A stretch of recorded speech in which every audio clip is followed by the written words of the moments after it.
Hello friends, welcome back to my channel. मेरा नाम सुमिता मोहन है। मैं एक लाइफ कोच और होओपोनोपोनो हीलर हूँ।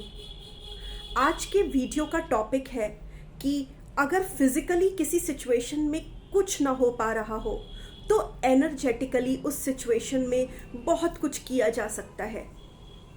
ये मैंने एक पॉडकास्ट में सुना था। उसमें वो कह रहे थे कि कई बार उन्होंने लोगों को ये कहते हुए सुना है कि अरे अब कुछ नहीं हो सकता, इस सिचुएशन में कुछ नहीं किया जा सकता, जो होना था वो हो गया।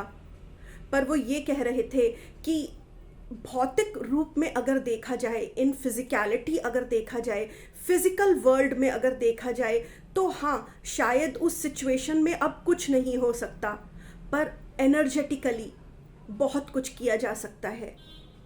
जैसे कि जब कभी आप किसी विषम परिस्थिति में फंस जाएं, जब बहुत मुसीबत सी लगे आपको, सर्कमस्टांसेस बहुत क्रिटिकल हैं, क्रूशियल हैं, बहुत ट्रॉमेटिक हैं, तो ये 4 चीज़ें आप उस सिचुएशन में भी कर सकते हैं। पहला, to work on your mind. दूसरा, टू रेज योर वाइब्रेशन। तीसरा, टू पे ग्रैटिट्यूड। चौथा, to send love to that situation. पहला, अपने माइंड पे काम करिए, अपने मन पे काम करिए, अपने मेंटल स्टेट पे काम करिए। क्योंकि जब भी हम किसी प्रॉब्लम में फंसते हैं तो सबसे पहले हमारा मन भ्रमित हो जाता है, हमारी मनोस्थिति खराब हो जाती है। तो बहुत ज़रूरी है कि हम उसी वक्त अपने मेंटल स्टेट पे ध्यान दें, हम अपने माइंड की रीप्रोग्रामिंग करें। दूसरा, हम अपना वाइब्रेशन रेस करें, क्योंकि जैसे ही कोई दुख या मुसीबत आती है हम लो वाइब्रेशंस में चले जाते हैं और फिर हम वही वाइब्रेशंस ब्रह्मांड में एमिट करने लगते हैं और पलट के फिर वही नेगेटिविटी हमारी लाइफ में आती है और फिर हम एक चक्र में फंस जाते हैं। तीसरा, कंप्लेंट करने के बजाय, क्रिप करने के बजाय, रोने के बजाय कि ये मेरे साथ क्या हो गया, मैं किस परिस्थिति में फंस गया या फंस गई, उसके बजाय ग्रैटिट्यूड पे कीजिए कि इससे बुरा भी हो सकता था पर ऐसा नहीं हुआ, तो जो है वही अच्छा है। और यूनिवर्स को, ईश्वर को धन्यवाद दीजिए। लास्ट एंड फोर्थ, जिस भी सिचुएशन में आप हैं उसको नेगेटिवली देखने के बजाय, उसको कोसने के बजाय, उसको अपना प्यार सेंड करिए, जो कि होओपोनोपोनो प्रेयर भी कहती है।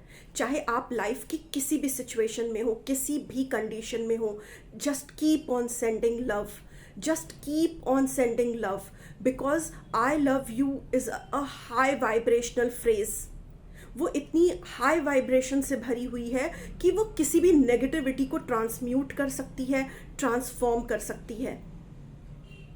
तो अगर आपको लग रहा है कि फिजिकल वर्ल्ड में आप कुछ नहीं कर सकते हैं, तो एनर्जेटिकली अभी भी आप अपनी इस परिस्थिति में बहुत कुछ कर सकते हैं।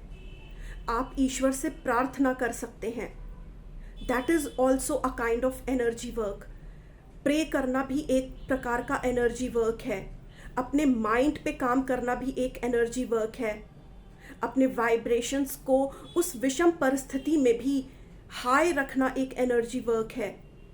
ईश्वर को निरंतर धन्यवाद देते रहना भी एक एनर्जी वर्क है। और उस सिचुएशन को अपना प्यार भेजना, जिससे कि नेगेटिव जो एनर्जीज हैं वो ट्रांसम्यूट हो जाएं, ये भी एक नेगेटिव वर्क है, एनर्जी वर्क है। तो अगर आपको लग रहा है कि फिजिकल वर्ल्ड में कुछ नहीं हो सकता है, तो एनर्जेटिकली काम करिए दोस्तों। और जैसे जैसे आप इन सब चीज़ों को करेंगे, आपका इनर वर्ल्ड चेंज होगा, आपके अंदर चेंजेस आएंगे। आप देखेंगे कि वही चेंजेस, वही पॉजिटिव चेंजेस आपके बाहरी वातावरण में भी आ जाएंगे, आपके आउटर वर्ल्ड में भी आ जाएंगे। तो कभी मत कहिए दोस्तों कि अब कुछ नहीं हो सकता, क्योंकि ऐसा कुछ नहीं है जो नहीं हो सकता। बस ज़रूरी है कि आप एनर्जी वर्क करें, अपने माइंड पे काम करें, अपने परसेप्शंस पे काम करें, अपने थॉट्स पे काम करें, अपने बिलीव्स पे काम करें। और अगर आप ना हार मानने की ठान लेंगे, तो ईश्वर भी आपकी ही सहायता करेंगे। भगवान उन्हीं की सहायता करते हैं जो स्वयं की सहायता करते हैं।